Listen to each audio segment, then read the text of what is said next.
नमस्कार मित्रांनो, उद्या आहे होळी. तुम्ही हा व्हिडिओ बघितला. कोणाच्या बहिणीला, कोणाच्या बायकोला, कोणाच्या लेकीला त्रास नाही होणार तशी होळी खेळा.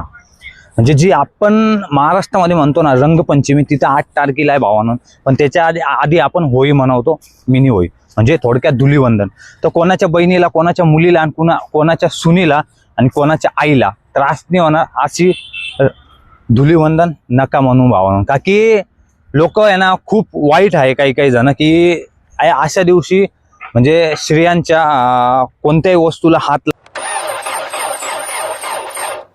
लावता. भावानं आपल्या बहिणीसोबत या आपल्या आईसोबत या आपल्या बायकोसोबत असं झाल्यानंतर आपण काय विचार करणार ना, त्या हिशोबाने समोरच्या बहिणीला आईला हात लावून हा व्हिडिओ जास्तीत जास्त शेअर करा, ताकी लोकांना समजलं पाहिजे की आपण काय करत आहे भावानं.